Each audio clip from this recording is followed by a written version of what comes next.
오늘 저희 공동체에게 주신 하나님의 말씀을 함께 보겠습니다. 창세기 1장 3절에서 5절까지 본문 말씀인데요.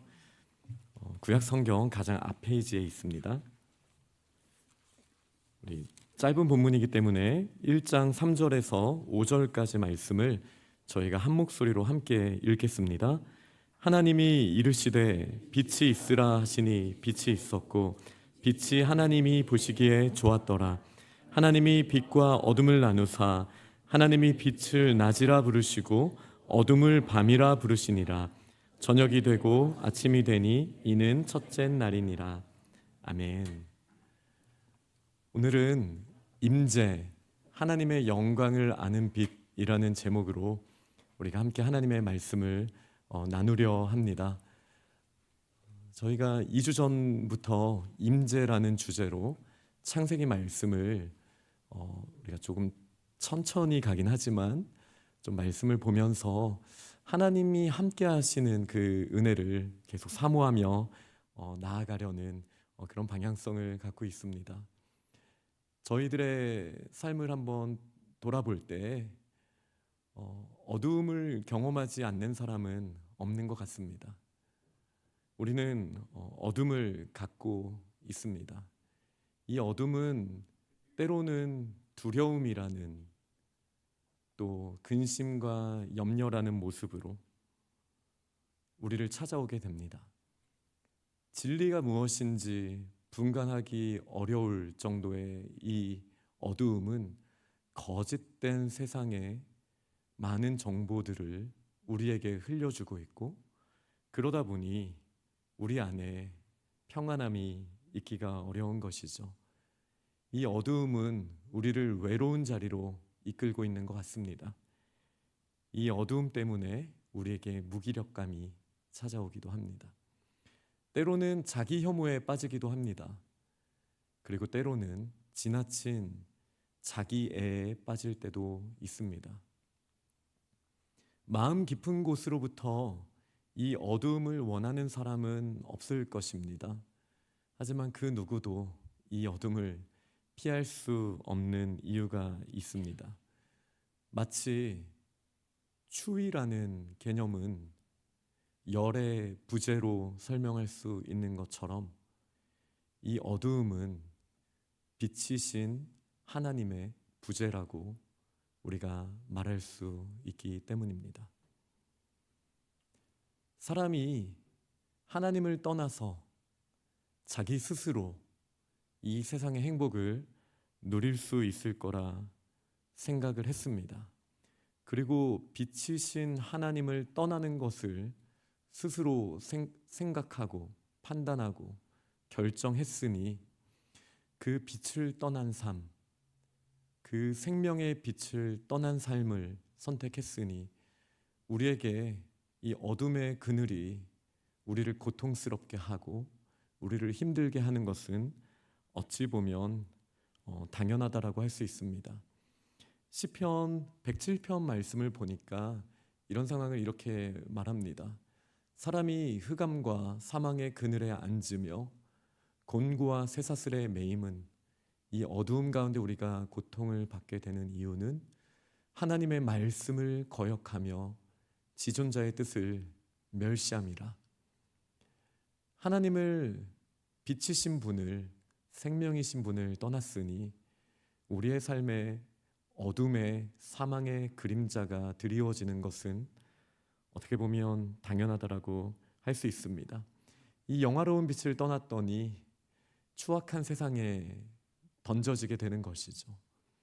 아름다움을 떠났더니 그 아름다움을 볼 수 있는 눈을 감게 되었더니 우리 안에 온갖 더럽고 추악한 생각들과 또 위협과 또 탐심과 여러 가지 어두움들이 우리의 속을 채우고 있다.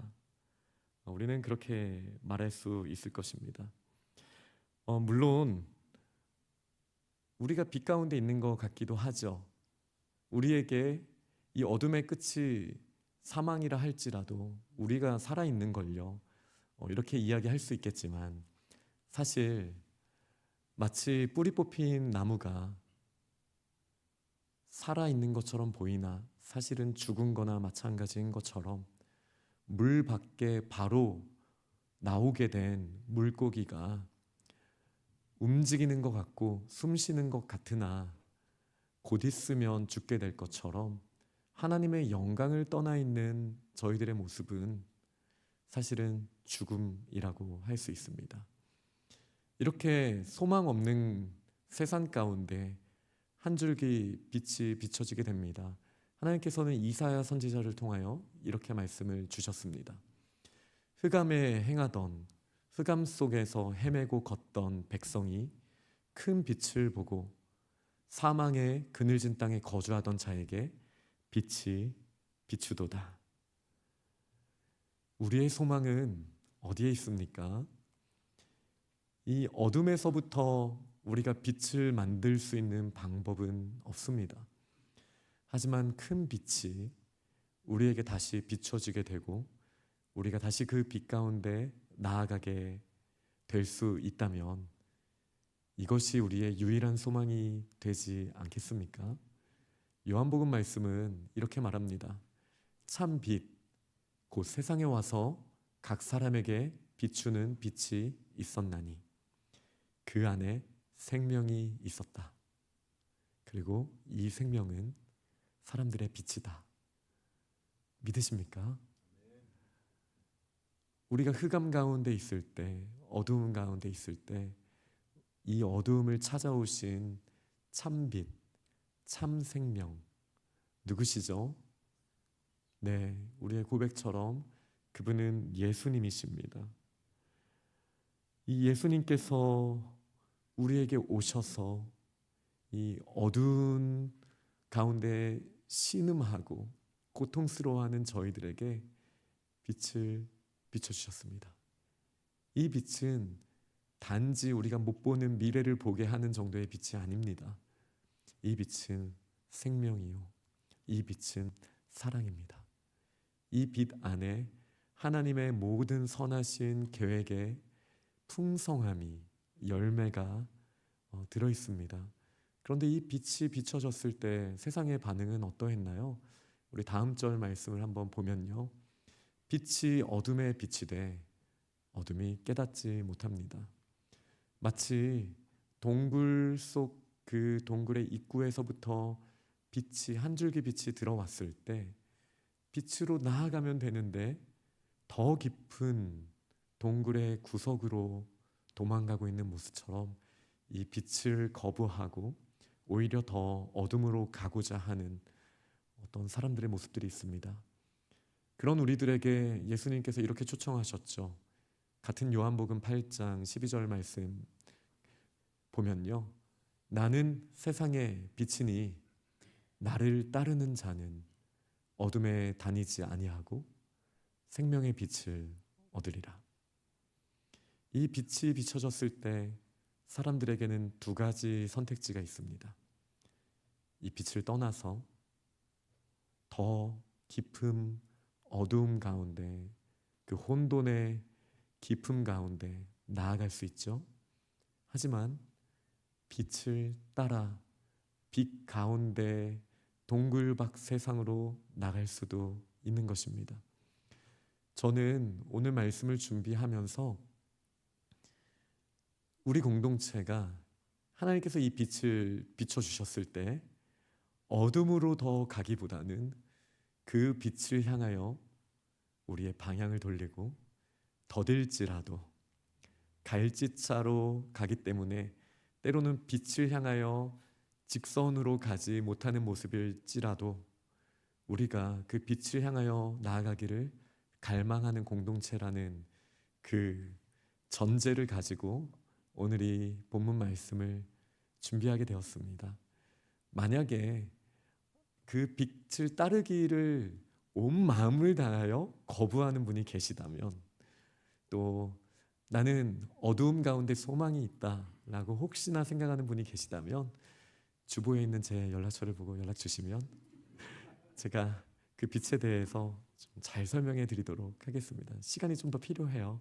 근데 이제 오늘 본문 말씀을 통해서는 저는 이 질문을 던지고 싶습니다.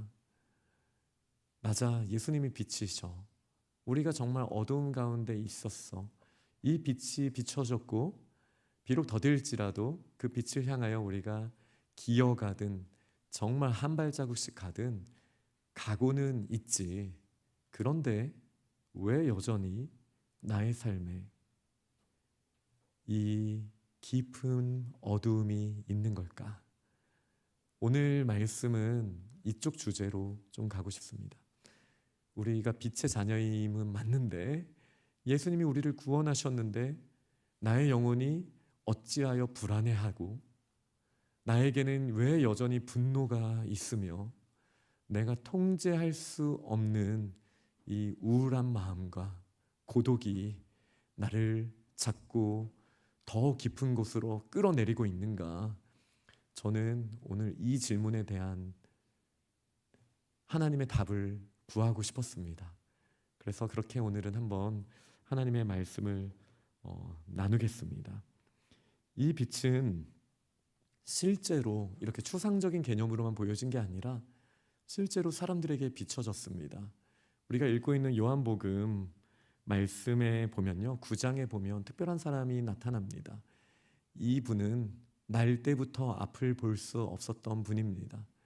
마치 우리는 태어날 때부터 영적으로 앞을 볼 수 없는 자와 같아서 어둠 가운데 있었던 우리 인생들의 본질을 보여주는 사람이라고도 말할 수 있겠습니다. 그런데 예수님께서 뭐라고 말씀하셨냐면 내가 세상에 있는 동안에는 세상의 빛이다. 여기서는 이제 그럼 세상에 안 계시는 동안엔 누가 빛일까? 라는 작은 질문을 던지지만 이건 나중에 저희가 좀 보도록 하고요.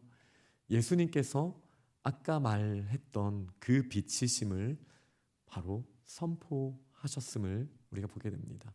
그리고 그 앞을 볼 수 없는 자에게 마치 하나님께서 혼돈 가운데 질서를 만드시는 그 창조의 사역을 하시듯 이 흙 먼지로부터 아담과 하와를 빚어내셨던 것처럼 우리 하나님께서 예수께서 그 흙으로부터 예수 그리스도의 입으로부터 나오는 침과 생기를 가지고 그 흙을 빚어서 그의 눈에 바르셨습니다.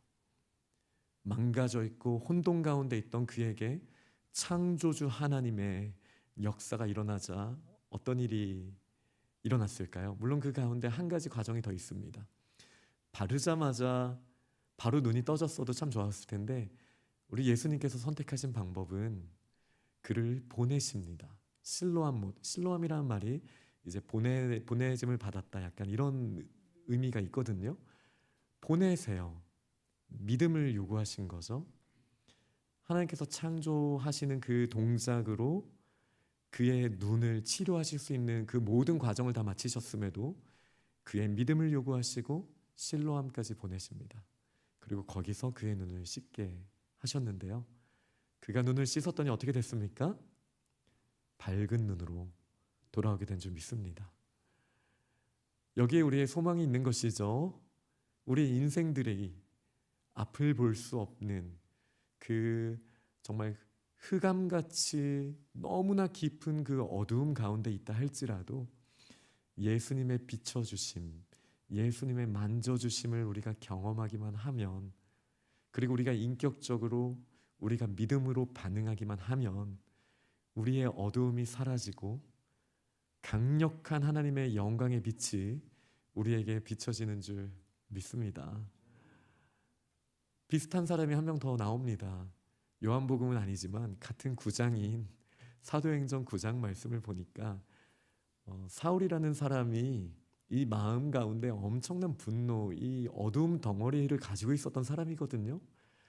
이 사람이 이 어두움을 가지고 하나님을, 그러니까 그리스도를 주라고 시인하는 그의 기준으로 봤을 때는 정말 말도 안 되는 우상 숭배를 하는, 사람을 하나님이라고 말하는 그들을 심판하기 위하여 그가 다메섹으로 가는 길에서 그 또한 빛을 만나게 됩니다. 완전한 어두움 덩어리 그 사울 위에 예수 그리스도께서 하늘로부터 빛을 비춰주시게 됩니다. 이제 어떻게 되죠? 그의 본질이 드러나게 됩니다. 빛은 우리의 어두움을 드러냅니다. 사실은 사울은 자기가 모든 것을 보고 모든 것을 알고 있다, 내가 진리다라는 사람이었는데 예수 그리스도의 빛이 비춰지니 그는 내가 앞을 볼 수 없는 자였구나 실제로 깨닫게 되고 그의 몸도 그렇게 됩니다. 그래서 예수님의 빛이 임하자 그는 그동안 그가 보았던 것들을, 세상을 더 보지 못하게 됩니다. 그리고 다시 또 하나님께서, 예수께서는 다른 절차를 통해서 시간을 두고 사울이 반응할 수 있는 기회를 주십니다. 그리고 사울이 믿음으로 반응할 때 그가 세례를 받고 또한 그의 눈이 다시 보게 된 줄 믿습니다. 이렇게 우리 주님께서는 저희 한 사람 한 사람을 어두움 가운데 있던 저희에게 때로는 희미한 빛, 때로는 너무나 강력한 빛으로 우리를 비추셔서 빛의 자녀로 삼아주셨는데, 이 어찌 일입니까? 왜 여전히 우리가 두려워합니까? 저는 창세기 1장 말씀을 통해서 오늘 그 답을 같이 나누고자 합니다. 우리가 2주 전에 나눴던 것처럼요, 하나님께서는 이 세상을 창조하실 때 그분의 특별한 계획하심을 따라서 한 번에 짠이 아니라 어떤 과정을 두셨죠. 흑암이 있는 것, 혼돈이 있는 것, 너무나 불편한 내용이었습니다, 저에게는. 그런데 이제 하나님이 알게 하신 거예요. 혼돈이 하나님의 역사의 재료가 됐을 때는 혼돈은 추하고 더러운 것이 아니구나. 그분의 손에 붙들리기만 하면 이 혼돈도 어두움도 하나님의 나라를 위한 아름다운 재료가 되는구나. 하나님께서 창세기 1장을 통해서 계속 이거 보여주시지 않습니까? 네, 오늘 제가 사실 약간의 혼돈에 있어요. 제 목소리가 제가 조금만 힘을 주면 혹시 좀 더 쉬어서 안 나올까봐 제가 조심스럽게 말하고 있어서 되게 졸린다. 약간 우리 서로의 혼돈이 이렇게 있을 수 있는데요. 뭐 이 세상 가운데 마찬가지죠. 우리가 어떤 계획을 할지라도 저도 정말 힘있게 지금 설교하고 싶은데 하나님 왜 하필 오늘 이렇습니까? 뭐 여러 가지 이제 우리는 혼돈 가운데 항상 놓일 수 있죠. 그런데 지금 우리는요, 이걸 인정해야 돼요. 혼돈도 하나님의 손에 붙들린 바 되면 더 큰 하나님의 영광을 올려드릴 수 있다. 이게 창세기 1장부터 나오니 얼마나 감사한 일입니까? 그렇죠? 정말 흑암밖에 없었어요. 그때 온 우주 역사상 최초로 소리가 들려집니다. 빛이 있으라. 이 말씀이 들려졌어요. 와, 이 창세기 1장과 요한복음 1장을 보면요, 진짜 어마어마합니다. 태초에 말씀이 계시니라. 근데 그 말씀이 사실은 예수님이잖아요. 그리고 이 말씀이 무엇을 처음으로 말했습니까? 빛이 있으라. 이 빛이 뭘까요? 우리가 지난 4월 말에 묵상했던 시편 104편 말씀에는 이 빛을 이렇게 표현합니다. 한번 104편을 한번 보여주시겠어요? 내 영혼아 여호와를 송축하라. 여호와 나의 하나님이여 주는 심히 위대하시며 존귀와 권위로 옷 입으셨나이다. 주께서 옷을 입은 같이 빛을 입으시며 하늘을 휘장같이 치시며. 이 시편 104편은요 창세기 1장의 순서대로 하나님의 창조를 찬양하는 창조시입니다. 여기서 빛이 있으라라고 하는 이 하나님의 말씀을 시편 기자는 어떻게 시적 감성을 담아서 표현합니까? 뭐라고 하게 되냐면 분명하게 그 아름다우신 하나님이 빛을 입으셨다라고 표현하는 거예요. 무슨 말입니까? 하나님이 흑암 가운데 임하신 거예요. 어두운 곳에 너는 어두움이야 나는 밝음이야가 아니라 하나님은 어두운 곳에 그분 당신께서 친히 빛을 옷으로 입으시고 그분이 함께 하십니다.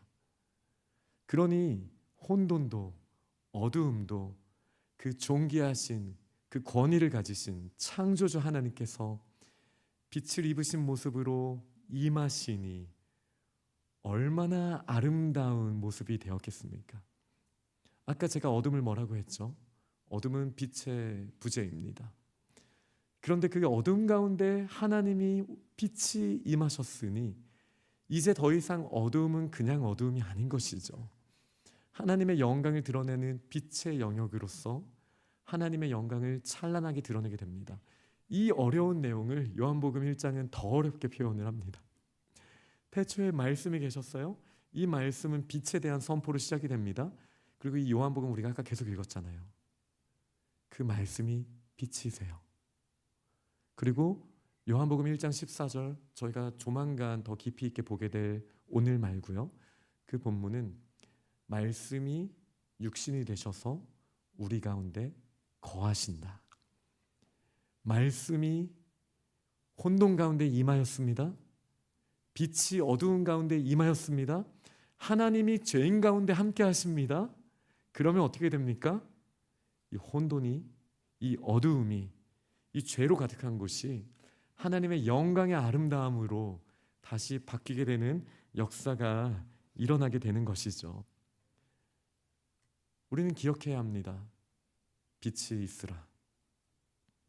빛이 있으라. 하나님이 말씀하십니다. 그리고 이 말씀은 너무나 특별한 반응을 요구합니다. 하나님이 세상을 창조하실 때 우리를 인격적인 관계로 만드셨잖아요. 그러다 보니 인격적인 관계는 아니야 라고 말할 수 있는 거거든요. 빛을 비춰주셨는데 우리는 거부할 수 있습니다. 빛을, 사랑을 충분히 보여주셨고 그 빛으로 따라오라고 하셨는데 나는 빛이 싫어요. 저는 어둠으로 갈 거예요. 라고 말할 수 있습니다. 그러니 마치 그 앞을 볼 수 없었던 자를 실로암으로 보냈을 때 이 앞을 볼 수 없던 자가 아멘으로 반응하고 그 마음의 문을 열었던 것처럼 우리 마음 가운데, 이 어두운 마음 가운데 하나님이 빛이 비춰질 때, 하나님의 말씀이 들려질 때, 빛이 있으라 이 음성을 들려주실 때 우리는 어떤 자세로 나아가야 합니까? 우리는 하나님의 말씀을 거부할 수 있는 존재입니다. 세상에 우리밖에 없어요. 하나님의 음성이 들리는데 무시할 수 있어요. 빛이 있으라 했는데 저는 빛이 원하지 않아요 하면 하나님의 빛은 우리의 마음에 비춰지지 않습니다. 그게 하나님의 능력이 없어서요? 아니요. 우리를 기계적인 관계로 원하시지 않고 인격적인 관계로 원하셨기 때문에 하나님은 그렇게 창조하셨습니다. 매일의 삶 가운데 어떠한 어두움이 지금 우리를 사로잡고 있습니까? 어떠한 미래에 대한 두려움입니까? 어떠한 과거의 고통과 아픔이 우리를 괴롭히고 있습니까? 왜 우린 계속 외로운 것이죠? 왜 우리에겐 자꾸 분노가 솟아나고 그럴수록 더 혼자라고 느끼고 점점 더 어두움 가운데 우리가 나아가는 것입니까? 혹시 빛이 있으라 말씀하시는 빛 가운데 나아와라, 빛을 따르라, 하나님의 임재 가운데 나아오라는 하나님의 초청에 우리가 영원한 세계의 관점으로는 반응한 존재이지만 매일의 삶의 영역에서는 혹시 그 마음의 문을 닫아두고 계신 거 아니신가요? 본질적으로는 빛의 자녀가 됐다 하지만 매일의 치열한 이 세상 속에서의 우리의 삶의 영역에서 여전히 어두움 가운데 소망이 있다. 우리가 왜 동굴 깊은 곳으로 더 갈까요? 그 안에 보물이 있다고 생각하는 거일 수도 있어요. 저 깊은 곳에 용도 있을 수 있지만 리워야단도 있을 수 있지만 원래 항상 어릴 때부터 그러잖아요. 원래 끝판왕을 넘어야 보물이 있다라는 본능이 우리에게 있지 않습니까? 저 욕만 내가 어떻게 이겨내면 나한테 보물이 생길 거야 라는 마음으로 우리는 동굴 깊숙한 곳으로 갈 수 있죠. 그때 희미하게 빛이 뒤에서부터 비춰집니다. 그리고 음성이 들립니다. 빛이 있어라. 나의 임재 가운데 나아와라. 하나님의 이 초청이 들릴 때 우리는 지금 이 실로암으로 걸어갔던 앞을 보지 못했던 사람처럼 아멘, 제가 지금 어두움 가운데 있지만 빛 가운데 나아가겠습니다, 이런 믿음의 자세를 가지고 있나요? 어둠 가운데 있었지만 사울처럼 아멘, 제가 세례를 받겠습니다, 제가 죄인이었습니다, 하지만 빛을 비춰주셨으니 이제는 이 모든 것을 버리고 하나님을 향하여 나아가겠습니다, 이 자세를 갖고 있나요? 저는 오늘의 말씀은 그 초청이라고 말씀드리고 싶습니다. 우리가 자꾸 어둠을 향하여 나아가지만 하나님의 살아있는 말씀이 지금도 들려집니다. 물론 사무엘에게처럼 직접적으로 들려져서 저희가 주여 주의 종이 듣겠사옵나이다, 말씀하여 주옵소서, 이렇게 고백할 수 있으면 얼마나 좋겠습니까? 그런데 오히려 이 세상은 그 사무엘의 시대, 엘리 제사장의 때에 하나님의 말씀이 희귀해지고 희미해졌던 그 시절과 꼭 닮아 있습니다. 자기 목소리만 세요. 이 세상의 목소리가 너무나 강력해요. 그러다 보니 하나님의 음성이 들려지지 않는 거예요. 하나님의 말씀, 하나님의 진리에 관심을 갖지 않아요. 하나님이 나를 향한 계획이 무엇일까에 대해서 우리는 궁금해하지 않을 때가 많았어요. 하나님의 일을 한다고 하면서도 하나님의 방법에 관심을 기울이지 않았어요. 그랬다면 하나님께 구했겠죠? 말씀을 받겠죠? 말씀을 들었겠죠?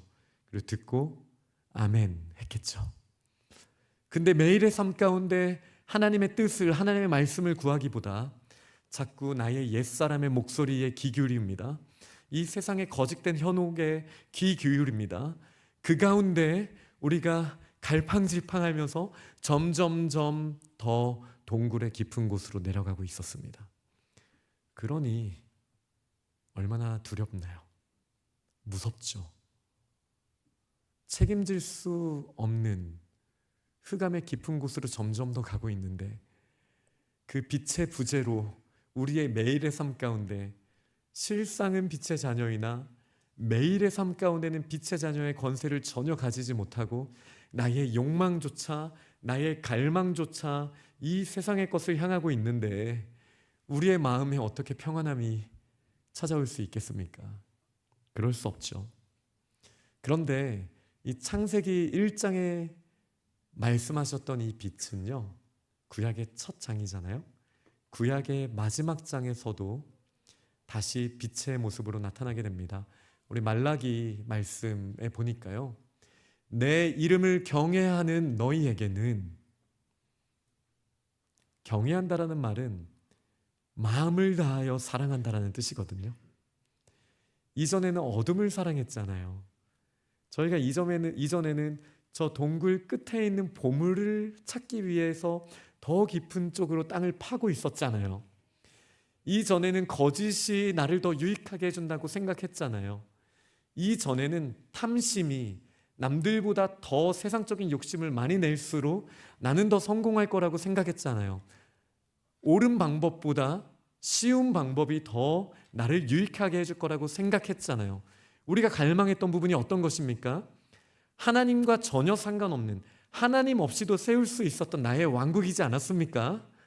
그런데요, 내 이름을 경외하는 너희에게는, 그 방향이 바뀌어서 빛이 비춰졌을 때 그 빛을 피해서 도망가는 그 어떠한 어둠의 무리들이 아니라 빛이 비춰졌을 때 그 빛을 향하여 방향을 바꾸고 조금씩이라도 나아가는 여호와를 경외하는 너희에게, 그 이름을 경외하는 우리에게 어떤 일이 일어납니까? 공의로운 해가 떠오르게 되는 것입니다. 원래 하나님은 의로운 분이시죠. 그런데 여기서는 한 가지 의미가 더 있습니다. 그 하나님이요, 죄가 되셨어요. 죄가 하나도 없는 분이 우리의 어두움을 다 담당하기 위해서 십자가에 못 박히셨다고요. 그분이 죄인이어서요? 아니요. 그분은 죄와 가장 거리가 먼 분이죠. 죄가 하나님의 부재인데, 그렇다면 우리는 하나님의 임재 자체이신 그분이 육신이 되셔서 십자가에 못 박힌 이유를 무엇이라고만 말할 수 있습니까? 우리의 죄 때문인 것이죠. 우리의 죄의 뿌리와 우리의 죄의 열매, 이 모든 것을 십자가에 같이 못 박으셨습니다. 그러니 예수님이 십자가에 못 박히실 때 이 모든 세상의 빛을 잃지 않았습니까? 흑암이 임하지 않았습니까? 그런데 동시에 지성소를 맡고 있던 성소가, 그 성막이 위에서부터, 그 거룩한 커튼이 위에서부터 그 휘장이 찢어지지 않았습니까? 그리고 세상의 빛이 아닌 지성소에는 그 어떤 그 광채가 없거든요. 등불도 없어요. 어떤 빛도 없어요. 그런데 가장 빛나는 곳이었어요. 왜요? 빛이신 하나님의 임재하심이 있는 곳이기 때문이에요. 모든 흑암이 블랙홀처럼 그 모든 죄의 결과와 그 모든 죄의 뿌리들이 예수 그리스도의 십자가에게 다 빨려갔는데요, 동시에 하나님의 임재의 영광의 빛이 그때 우리의 흑암 가운데 펼쳐지게 된 줄 믿습니다. 편만하게 하나님의 은혜의 빛이 우리 가운데 임하게 된 줄 믿습니다. 이것이 십자가의 은혜인 것이죠. 그래서 그 사랑을 맛보고 이제 하나님을 향하여 시선을 바꾼 우리들, 여호와를 경외하는 자에게는요, 죄를 다 담당하신 그 공의로운 해가 떠올라서 어떤 광선을 바란다고 했습니까? 치료하는 광선을 비추게 됩니다. 왜 치료하는 광선이 필요했죠? 우리가 어둠 가운데 얼마나 많이 상처받았습니까? 얼마나 많은 두려움 가운데 있습니까? 마음의 질병과 우리 육체의 질고가 있죠. 그리고 그 어둠의 끝은 사망이라고 아까 분명하게 말하지 않았습니까? 그런데 여호와를 경외하는 저희에게는 예수 그리스도의 십자가로부터 치료하는 광선이 나와서 우리의 어둠을 만져주시고 우리의 헛된 욕망을 하나님 나라를 향한 갈망으로 바꿔주시며 우리의 근심과 슬픔이 변하여 희락과 기쁨이 되게 하시는 줄 믿습니다.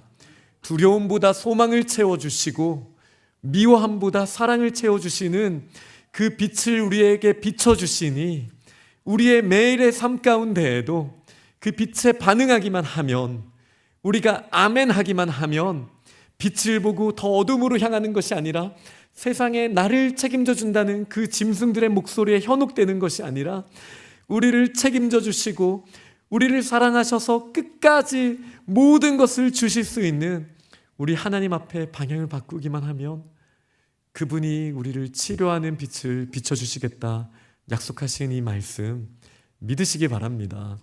왜냐하면 말라기 이 본문의 위치는 약속이죠.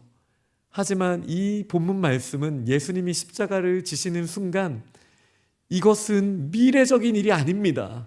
이 약속은 현재적입니다. 이미 끝난 하나님의 큰 일이고 이 빛이 비춰졌을 때 반응하느냐 아니냐에 우리의 믿음의 문제이지 역사적이고 객관적이고 진리적인 사실의 문제가 아닙니다. 그래서 창세기 구약 성경의 가장 첫 장과 마지막 장뿐만 아니라 신약 성경의 요한계시록의 마지막 장, 그리고 그 요한이 기록한, 성령의 감동으로 기록한 요한복음의 첫 장도 빛에 대한 이야기로 가득하여져 있다는 사실은 우리의 지금의 일상생활에서도 하나님께서 이 어둠에 씨름하는 우리를 보며 얼마나 안타까워 하시는가, 우리에게 그 마음을 충분히 보여주시는 것이죠. 고린도후서 4장 6절 말씀은 이렇게 말합니다. 어두운데 빛이 비치라. 말씀하셨던 그 하나님께서 예수 그리스도의 얼굴에 있는 하나님의 영광을 아는 빛을 우리 마음에 비추셨느니라. 어두운데 빛을 비추신 우리 주님께서요, 예수 그리스도의 얼굴에 있는 그분의 모습, 그분의 형상에 담겨져 있는 하나님의 영광을 아는 빛, 이전에는 우리가 결코 볼 수 없었던 그 하나님의 영광을 알고 꿈꾸고 사모하고 갈망하는 그 빛을 우리 마음에 비춰주셨습니다.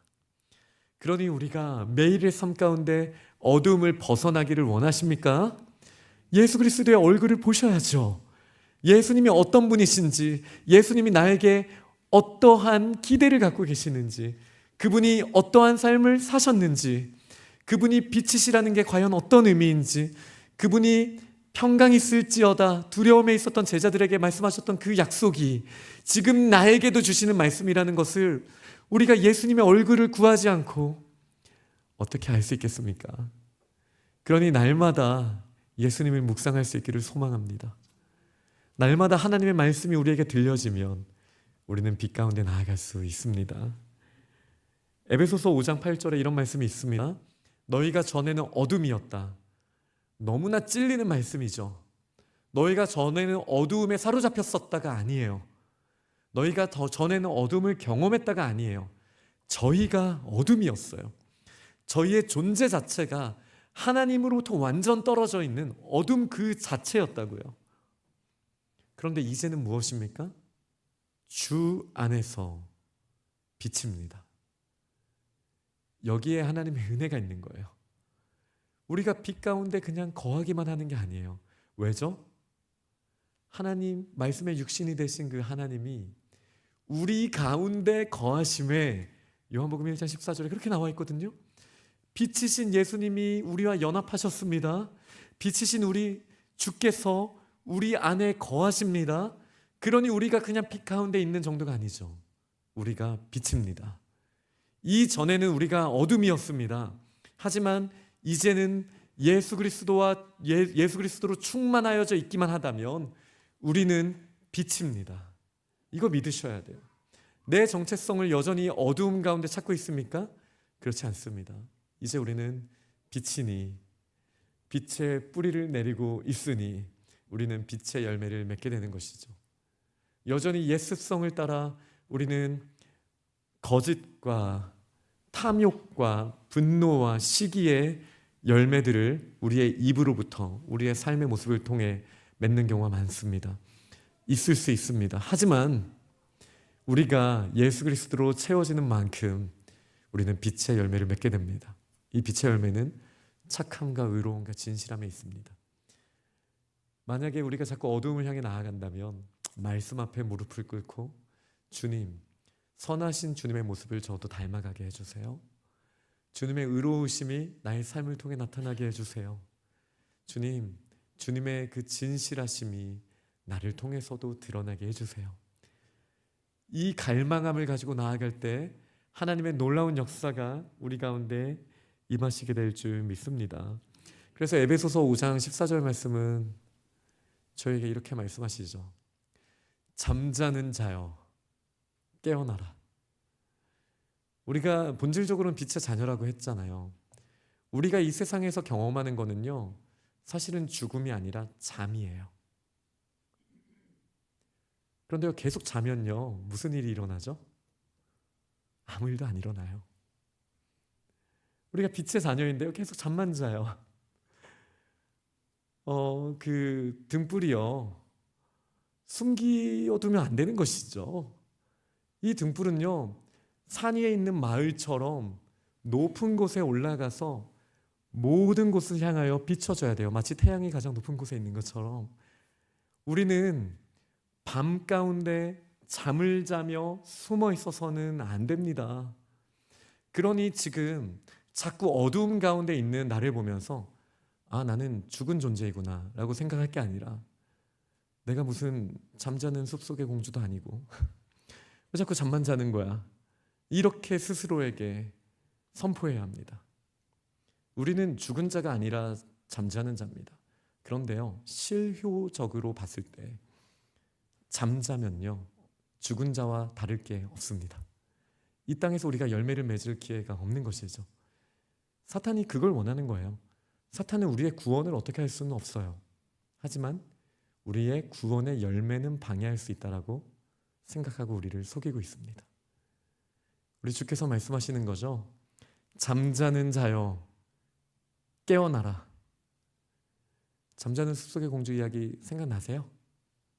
왕자님이 산을 넘고 강을 건너서 가시덤불을 헤치고 온갖 상처 입은 모습으로 와서 이 잠자는 숲속의 미녀에게, 양치질도 안 한 그 미녀에게 뽀뽀를 해주지 않았습니까? 우리 예수님이 우리를 향한 그 사랑, 우리의 잠을 깨우기 위해서 해주신 그 사랑을 우리는 기억해야 합니다.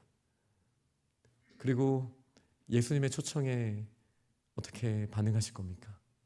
잠자는 자요, 깨어서 죽은 자들 가운데서 일어나라. 그리스도께서 너에게 비추이시리라. 우리가 깨기만 하면 돼요. 말씀을 듣잖아요. 아멘 하면 하나님의 약속은 그리스도 안에서 반드시 예스가 되는 줄 믿습니다. 이렇게 일어나라, 일어나라 하나님 명령하실 때 왜 자꾸 더 깊은 동굴로 갑니까? 우울한데, 걱정이 많은데 왜 자꾸 세상의 깊은 곳에서 그 해결책을 찾으려고 합니까? 하나님의 음성을 들어야죠. 빛 가운데 나아가야죠. 우리 깨어나야죠. 일어나라고 말씀하시는데 왜 자꾸 누우려고 합니까? 일어나야죠. 소망이 우리에게서부터 있습니까? 아니에요. 소망은 빛이신 우리 주님이 우리와 함께 하시기를 원하신다라는 거예요. 근데 누가 그걸 가로막고 있었나요? 나의 인격이, 나의 선택이. 나는 빛 가운데 나아가기엔 너무 추악해 일 수도 있고요. 나는 원래 어두움의 사람이야. 난 잠자는 게 좋아. 여러 가지 이 사탄의 속임수에 우리가 넘어가고 있다는 사실을 기억해야 합니다. 창세기 1장 3절 말씀은 사실은 인간이 있기 전의 세상, 우리와 좀 동떨어진 세상입니다. 그때는 하나님이 빛이 있으라 하셨을 때 잠깐만요 라고 말할 존재가 없었어요. 하나님 말씀하시면 그대로 되는 세상이었어요. 하지만 우리 인간이 창조되고 나서 어떻게 되는 것이죠? 빛이 있으라. 왜요? 싫은데요? 전 어둠이 좋은데요? 저 하나님 없이도 잘할 수 있는데요? 우리가 이런 삶을 살고 있지 않습니까? 그래서 하나님께서 이 톤을 바꿔주셨죠. 이사야서를 통해서 어떻게 말씀하십니까? 일어나라, 빛을 발하라. 이 톤이 어떻게 바뀌었는지 좀 느껴지시나요? 빛이 있으라 말씀하시면 모든 것을 하실 수 있는 분께서 우리를 그 협력하는 자로 하나님께서 받아들여 주셨어요. 여기 건반 전원 좀 넣어주시면 좋겠습니다. 하나님께서 역사하셔서 마음껏 그냥 원하시는 대로 일하실 수 있지만 우리를 사랑하시기에 인격적인 그 곳으로 우리를 초청하여 주셨습니다. 그러니 빛이 있어라 하시면 될 분이, 딱 짠 하는 분이 이제 우리에게 이렇게 말씀하시는 거죠. 초청하시는 거잖아요. 일어나라, 잠자지 말고 일어나라, 빛을 발하라. 너희처럼 여전히 세상에서 고통과 신음 가운데 있고 어두움이 전부인 줄 알고 자신이 경험한 게 전부인 줄 아는, 내가 나를 책임질 수 있다고 하고 저 어둠의 깊은 곳으로 가는 그들에게 빛을 발하라. 예수님의 빛이 어떻게 그들에게 전해지나요? 예수님이 사울처럼 직접 만나주신 경우는 몇 명 없어요. 사도라고 말할 수 있는 사람이 성경에서 보면 한 14명 정도밖에 안 되거든요. 직접 빛을 비춰주신 사람들 역사상 몇 명 없어요. 저희가 어떻게 빛을 받았나요? 예수님을 닮은 사람들을 통해서 그의 얼굴에 비치는 그리스도처럼 하나님의 영광을 아는 빛이 그를 통해서 비춰졌기 때문이지 않나요? 그게 우리의 멘토였을 수 있고 우리의 부모님이었을 수도 있죠. 지금 우리에게 말씀하시는 거예요. 일어나라, 빛을 발하라. 너무 어두운 밤이 깊어졌다. 그런데 여전히 거기에 있는 사람들, 떨고 있는 자들, 추워하는 자들에게 나의 사랑을 가지고 가서 그 빛을, 그 사랑을, 그 생명을, 그 온기를 전해야 한다. 이미 우리에게 이 말씀이 들려졌습니다. 우리는 어떻게 반응해야 할까요? 하나님은 인격적인 분이셔서 우리의 마음을 기계적으로 하지 않으셔요. 인격적인 초청에는 그 사랑의 크기만큼만 반응하면 돼요. 하나님, 감사해요. 제가 빛 가운데 갈게요. 하나님의 영광 드러낼게요. 제가 부족하지만 예수 그리스도를 통해 제가 하나님의 영광을 아는 빛이 되었습니다. 하나님의 임재 안에서 그렇게 하나님의 영광을 하나님 나타내게 해주세요. 우리 이렇게 나아가면 좋겠습니다.